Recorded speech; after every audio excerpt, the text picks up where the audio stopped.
No dia 25 de outubro de 2022, eu tinha sido selecionado para fazer parte da equipe de produção de conteúdo do Imanged. Bom, como um jovem do interior do Paraná conseguiu isso? Eu vou explicar nesse vídeo como eu consegui trabalhar não só com o Imanged, mas também com o Matt Gray, duas figuras que estão totalmente estouradas aí nas redes sociais, e as estratégias que eu aprendi com eles de criação de conteúdo, distribuição de conteúdo e viralização para poder vender mais produtos digitais, beleza? Então fica até o final, porque você vai sair daqui desse vídeo com ouro, com que ninguém conta aí nas redes sociais, com que ninguém conta aqui no YouTube. Bom, se você não conhece o Imanged, ele é um empreendedor que documentou a jornada dele, comprando, criando empresas, desenvolvendo empresas, e hoje ele conta com milhares de seguidores e inscritos em todas as suas redes sociais. No YouTube, se você contabilizar os dois canais dele, ele tem mais de 6 milhões de inscritos, e no Instagram ele tem mais de 2,2 milhões de seguidores. Ponto importante aqui, ele tem uma marca pessoal muito forte, então ele não tem só seguidores e inscritos, ele é parado na rua, as pessoas pedem para tirar foto com ele lança a marca e seus produtos esgotam. O que ele usa, as pessoas querem usar. Então é muito importante você entender e prestar atenção nesse vídeo, não só a questão da criação, distribuição, viralização de conteúdo, vendas de produtos digitais, mas também você prestar atenção na marca pessoal,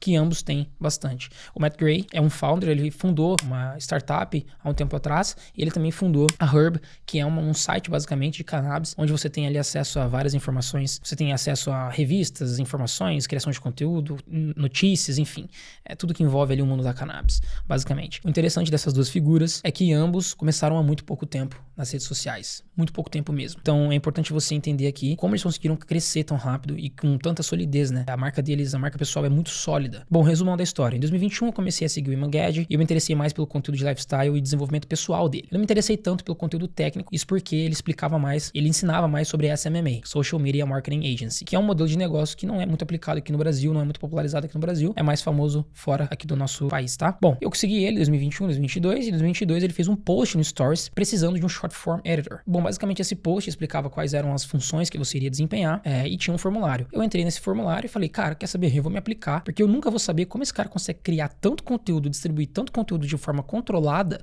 e vender tanto se eu não estiver lá dentro. E acabou que eu me apliquei, mais para tentar entender a estrutura dele e aprender com ele, do que propriamente construir uma carreira lá dentro. Mas, se eu tivesse tido essa oportunidade, provavelmente eu teria seguido nela. Apesar de alguns detalhes que eu vou contar até o final do vídeo. Nesse momento eu já tinha meu negócio digital, tá? Mas eu falei, cara, seria uma ótima oportunidade eu poder conciliar as duas coisas para poder aprender com ele e aplicar no meu negócio digital. E foi basicamente isso que eu fiz. Eu me apliquei nesse formulário. Era um formulário relativamente extenso, tá? Tinham várias perguntas ali, se você falava inglês fluente, se você sabia editar vídeo, para você subir um vídeo que você já editou, quais eram seus equipamentos, enfim. Então eu tive que fazer tudo isso e acabei sendo selecionada para fazer uma entrevista pessoal com uma pessoa que é muito importante você guardar o nome dela aqui agora, que é o Spencer Murphy. O Spencer era o cara que cuidava de toda a parte de distribuição de conteúdo, de criação e controle do que estava sendo jogado nas redes sociais do Imanged, tá bom? Então ele era basicamente o head, digamos assim, de conteúdo, tá? O CMO, que é o Luis Berger, um brasileiro, eu descobri ele no LinkedIn em 2022 mesmo, pesquisando um pouco mais sobre a equipe do Imanged para entender qual era o perfil das pessoas, até mesmo antes de eu fazer essa entrevista. O Luis Berger, ele é brasileiro e ele é o CMO. Nessa época ele já era o CMO do Imanged, Chief Marketing Officer. Ele cuidava da parte de marketing no geral, mas de criação de conteúdo mesmo, distribuição e tudo mais, quem cuidava era o Spencer Murphy. Bom, ele me chamou para fazer uma chamada, ele me selecionou para fazer ali a entrevista, eu entrei na entrevista e eu basicamente fui aprovado, mas eu não fui aprovado para ser um short form editor. Na época eu fui aprovado para ser um Account Manager. E o que era um Account Manager? Um Account Manager era basicamente um editor de vídeo também, mas era um editor de vídeo que cuidava de outros 3 editores de vídeo. E como é que funcionava isso? Bom, basicamente, ele viu que o meu perfil era um perfil de líder, ele gostou, ele viu que eu falava inglês bem, ele viu que eu me relacionava bem com as pessoas. Nessa chamada eu já tinha explicado para ele que eu tinha um negócio digital rodando em paralelo e tudo mais, e ele falou que se eu conseguisse conciliar não tinha nenhum problema. Ele confiou em mim e falou, cara, na realidade eu vou te colocar como Account Manager para você gerenciar outros 3 editores. E daí que entra a parte de estratégia de criação e distribuição de conteúdo. Bom, basicamente a operação rodava em cima de Account Managers e editores. Cada Account Manager cuidava de 3 editores de vídeo. Qual que era a função da Account Manager? O Account Manager, ele analisava as postagens e dava sinal verde para postar ou não. Então a gente basicamente assistia todos os vídeos que tinham sido editados, que seriam postados no dia, para aprovar eles, né? Para ver se não tinha nenhum tipo de palavrão, se não tinha nenhum tipo de conteúdo fora da linha editorial, se não tinha nada que pudesse denegrir a marca do Imanged. Então basicamente o que a gente fez foi analisar, né, todas as postagens que eram feitas e dar o sinal verde para serem postadas. Bom, cada editor editava 6 vídeos por dia. E aqui que entra uma parte interessante da criação de conteúdo do Imanged e também de outros experts. O que vocês viram com o Pablo Marçal em 2024, o Imanged já fazia em 2022. E antes do Imanged, um outro cara que eu não vou falar, um cara careca e muito famoso, que foi um dos caras mais pesquisados no Google, não vou falar o nome para esse vídeo não cair, foi um outro cara que já tinha feito isso em 2020 e 2021. tá? Então, nada se cria, tudo se copia, basicamente, né? Então, essa estratégia, ela rodava em cima de account managers que gerenciavam 3 editores. Esses editores editavam 6 vídeos por dia. Na realidade, o account manager também editava 6 vídeos por dia e postavam 6 vídeos por dia. O account manager controlava a linha editorial, basicamente o branding, e aí que entra a parte de branding. Não era nada postado sem propósito. Existia uma linha editorial, existia um caminho, basicamente, que a gente tinha que seguir nas postagens. A gente não podia postar sobre certas coisas, a gente tinha que postar mais sobre outras coisas, a gente, enfim, tinha um controle do que tinha que ser postado, uma linha editorial mesmo. Quais eram os tópicos-chave que a gente tinha que falar, que a gente tinha que abordar? Era dinheiro, investimentos, lifestyle, desenvolvimento pessoal, livros, enfim. Então, todo mundo tinha acesso, né? Todos os editores tinham acesso a um grande banco de conteúdos do Imangad, era tudo muito bem organizado. O Spencer, ele criou um manual de criação de conteúdo e viralização, que eu posso até abordar um pouco mais sobre isso, mas eu não vou falar agora porque senão vai ficar gigante esse vídeo, mas basicamente ele criou um manual sobre como criar conteúdo, quais eram os formatos de Reels que mais davam resultado, como você podia pesquisar pelas músicas que estavam viralizadas, quais eram as tags, quais eram os melhores horários de postagem. Ele criou basicamente um blueprint, ele criou um manual realmente, um documento mostrando e ensinando todo mundo a como editar vídeo, criar vídeo, produzir vídeo que pudesse ter mais resultado, que tivesse um ótimo desempenho. Então, basicamente, a gente tinha esse banco de conteúdos, esse documento de como criar, e a gente trabalhava em cima disso, tá? Trabalhava com esses recursos. Daí tinha uma planilha no Excel, onde a gente tinha que colocar ali as postagens, e daí eu conseguia controlar as postagens e dar o sinal verde pro copywriter escrever as descrições e os títulos, para daí sim eu poder agendar o post pro dia seguinte. A gente trabalhava com mais ou menos uma semana de adiantamento para sempre ter os posts em dia, para não atrasar a postagem. Então, basicamente, tinha uma planilha onde era um controle, né? Onde eu fazia o controle dessas postagens. As postagens eram feitas em todas as plataformas e eram só vídeos curtos mesmo, tá? Então, era YouTube Shorts, Instagram, Reels, TikTok e Snapchat. Lá fora eles usam muito Snapchat, então, né? Eu tinha que postar no Snapchat também. Aqui no Brasil, ninguém usa Snapchat. E além disso, além das postagens serem feitas em todas as plataformas possíveis, e eram só vídeos curtos, nós tínhamos mais ou menos 5 modelos, 5 formatos de postagem que estavam, de certa forma, validados. E também que facilitava essa criação de conteúdo. Imagina se você fosse criar ótimos conteúdos, ótimos pequenos cortes, 6 pequenos cortes virais por dia. Não dava. Às vezes você tinha que criar conteúdo só para encher ali a meta mesmo de 6 e postar, entendeu? Então tinham vários formatos que eram mais fáceis, formatos que eram mais difíceis. Os formatos mais difíceis, você tinha que assistir o podcast, selecionar as melhores partes e editar e postar. Os formatos mais fáceis, você tinha que fazer um post com um texto basicamente estático ou com uma arte estática ali e só um B-roll de fundo, tá? Então tinham vários formatos que ajudavam você a facilitar, né, a produção de conteúdo ali e a distribuição. Nós usávamos sempre tags específicas nas postagens, então usava lá hashtag books, hashtag lifestyle, hashtag entrepreneurship, hashtag, enfim, vários tipos de hashtags, músicas virais. A gente buscava sempre surfar em todas as trends e também tratava de alguns assuntos polêmicos, algumas frases, alguns pontos polêmicos que o Iman falava, a gente postava e era parte da linha editorial para gerar mesmo essa contradição e viralizar mais fácil, tá? Mas era sempre tudo bem polêmico assim, né? Mas tipo, era tudo bem controlado, digamos assim, não tinha nada de muito polêmico. Não era tipo um Ryan Santos da vida. Só pra você ter uma ideia aqui então. Era um account manager gerenciando 3 editores de vídeo. Mas eram 4 pessoas editando vídeo, porque o account manager também editava. Logo eram 6 vídeos por dia. Eram 24 vídeos sendo postados diariamente por 30 dias. Eram 720 vídeos sendo postados por equipe por mês. Só que tinham 15 account managers. Eram mais ou menos 15 equipes, digamos assim. Ou seja, ele postava pouco mais de 10 mil peças, 10 mil vídeos por mês, vídeos curtos. Vocês têm noção do que é isso aqui? E aí que entra uma parte importante. Volume ganha de qualidade. Por quê? Porque com muito volume, nós conseguimos validar o que a audiência mais queria assistir, porque a gente tinha muita coisa sendo postada. Então a gente tinha mais chance de saber o que as pessoas mais queriam assistir. Sabendo o que elas mais queriam assistir, a gente produzia em grande volume aquilo que elas queriam. Então a gente tinha muito mais chance de acertar um conteúdo postando muito, porque a gente postava muito de muitas coisas, de muitos assuntos. E quando a gente acertava, a gente batia o martelo naquele tipo de conteúdo e postava em grande volume aquele conteúdo e daí viralizava demais. Então assim, volume ganhava de qualidade aqui. Mas na minha opinião, volume e qualidade, aí nada bate. Então essa foi a experiência com o Imangad. A marca pessoal dele era muito forte, ele tinha uma linha editorial forte, a gente tinha que postar conteúdos específicos sobre assuntos específicos que fortalecessem a marca pessoal dele, desenvolvimento pessoal, lifestyle, livros, conhecimento, empreendedorismo, algumas coisas até que envolviam valores, moral, enfim, porque essas coisas também norteiam muito do que as pessoas sentem pelas outras. E basicamente o Iman ganhou muito fazendo isso porque ele atraía pessoas que eram iguais a ele. E, uma pessoa que quer ter disciplina, quer ser melhor, uma pessoa que quer ler, quer aprender sobre empreendedorismo, é sangue no olho, é uma ótima pessoa pra você ter por perto pra trabalhar pra você, né? Então, isso foi uma coisa que ele ganhou demais criando conteúdo. Ele montou uma base de pessoas que trabalhariam pra ele de graça e pessoas competentes. Olha aí um ponto positivo de você ter uma marca pessoal e criar conteúdo. Transacionando então do Iman pro Matt Gray, o que aconteceu? Chegou um momento que o Spencer, não vou entrar nos detalhes até porque não tem muito porquê, mas chegou um momento em que o Spencer, ele queria empreender e ele queria basicamente pegar esse sistema que ele tinha criado pro Iman e produtizar, entendeu? Só que ele não tinha ideia se ele realmente ia fazer isso ou não, se ele ia conseguir fazer isso ou não. Mas como ele gostou muito de mim, ele falou que ele queria me ter como um colaborador, como uma pessoa ali junto com ele, na hora, caso ele conseguisse realmente produtizar o sistema que ele tinha criado pro Iman e criar um negócio em cima disso. Bom, então o que foi que aconteceu? Ele conseguiu produtizar e ele criou a Media Scaling. E aqui tem um ponto importante. Sigam essas duas pessoas que eu vou deixar pra vocês aí, eu não coloquei aqui. Sigam o Spencer Murphy e o Logan, eu acho que é o nome dele,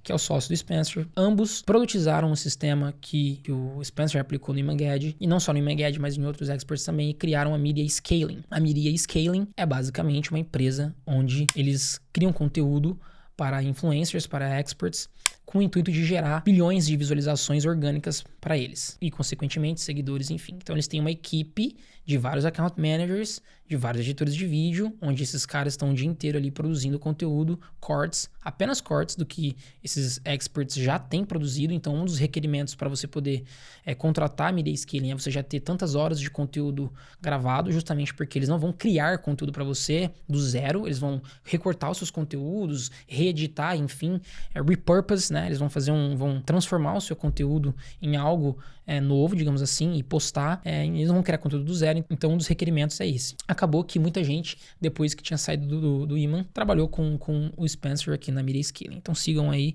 eu vou deixar o Instagram do Spencer, do Logan e também do Media Scaling, tá aí na tela pra vocês. Basicamente, um dos clientes do Spencer era o Matt Gray, mas o Matt Gray, ele prezava muito pelo branding, muito pela cascata de conteúdo, e ele queria muito ter uma equipe interna. Então a gente ficou um tempo ali no Matt Gray, mas como ele prezava muito pelo branding, ele não conseguia controlar muito isso, porque eu acredito que uma das coisas que o Spencer tinha confirmado ali tinham pensado ali com ele lado a lado, é que para você ter muito volume, você não ia conseguir focar muito no branding. E daí eu acho que isso acabou ao longo do tempo atrapalhando um pouco ali o relacionamento deles, e o Matt Gray decidiu ter uma equipe interna, e decidiu ficar comigo na equipe interna. Eu ainda fiquei mais um tempo com o Matt Gray, e a gente criou muito conteúdo junto ainda.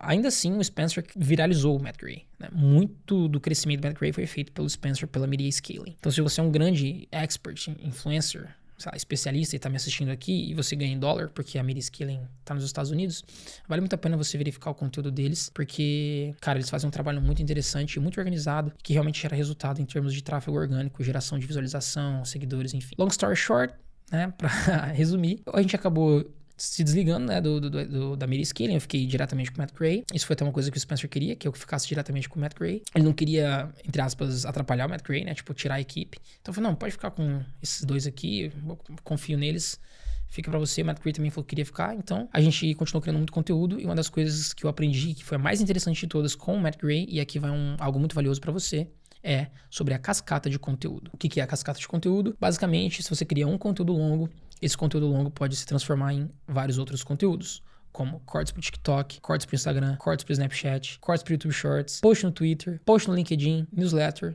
e post no feed ou um carrossel. E de fato, vamos supor aqui, eu tô gravando um vídeo, eu não sei quantos minutos vai dar, eu tentei fazer o mais rápido possível, mas, cara, eu tô criando um conteúdo aqui de 15, 20 minutos. Meu, o tanto de coisa que eu falei aqui pode se transformar eu posso ter milhares de cortes em todas essas plataformas, e eu posso transformar isso aqui em texto e postar uma newsletter e fazer um post no Twitter, no LinkedIn, no feed, que são textos. Então ele economizava muito tempo fazendo isso. E isso era uma coisa que o Spencer não fazia muito. Ele mais pegava conteúdo que já existia, recortava, e era mais vídeo curto mesmo, né? Era mais coisa de vídeo. O Matt já queria fazer outras coisas, né? O Matt Gray queria fazer feed, Twitter, carrossel, etc e tal. E isso não estava muito no acordo, acredito, né, entre eles. Então foi outro fator aí que dificultou o relacionamento. Mas é uma ideia muito interessante e funciona. Eu apliquei já com alguns especialistas que eu trabalhei. Funciona demais e facilita demais também a criação de conteúdo e a distribuição de conteúdo, tá bom? Porque você basicamente multiplica, né, um conteúdo, se transforma em vários outros conteúdos. Alguns insights, né, desse vídeo. Eu sei que é um vídeo um pouco mais avançado, é mais um vídeo de storytelling, digamos assim, né, do que eu aprendi com esses experts. Mas os principais insights de toda essa experiência é basicamente o seguinte: a sua audiência é reflexo de quem você é.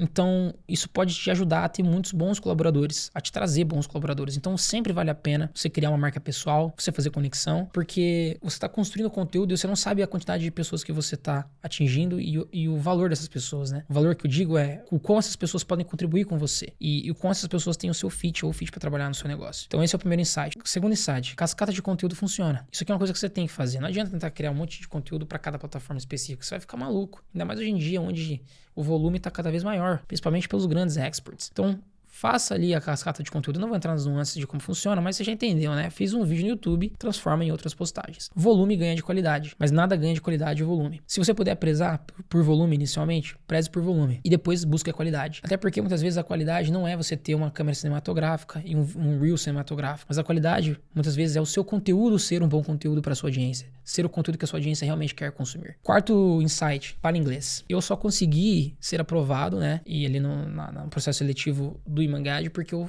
falava inglês. Se eu não falasse inglês fluente, eu teria sido descartado. Quinto insight, marca pessoal depende de estética e produção de conteúdo. Preze por estética. Mínimo possível, mas preze por estética. Ali um padrão de cor, um padrão de fonte, enfim. Preze por estética na sua produção de conteúdo. Produza conteúdo, porque sem esses fatores é difícil você ter uma marca pessoal forte.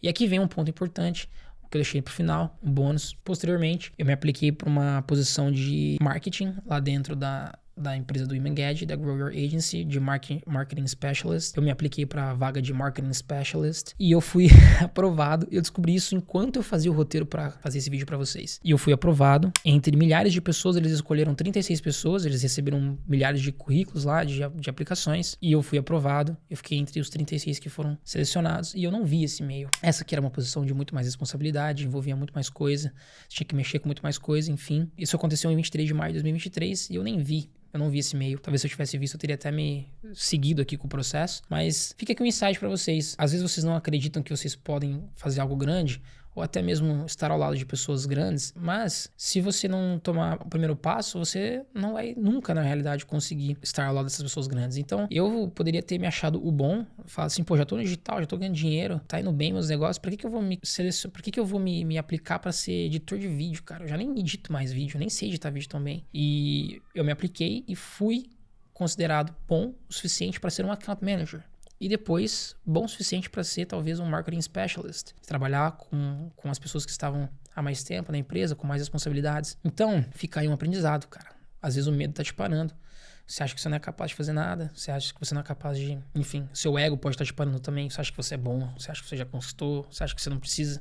Enfim, se eu tivesse pensado dessa forma, eu não teria conseguido ter a experiência que eu tive e aprender o que eu aprendi com eles, que me ajudou muito a escalar minhas operações e hoje viver delas. E ter um escritório, ter uma equipe, enfim. Se você gostou desse vídeo, curte, comenta, compartilha, se inscreve no canal. E se você ainda não entrou na comunidade gratuita, eu passo muita coisa legal por lá. Muitos conteúdos interessantes. Por exemplo, eu falei pra vocês aqui que o Spencer fez um documento de criação de conteúdo, eu posso passar isso por lá. Então não perde, clica na descrição e entra na comunidade.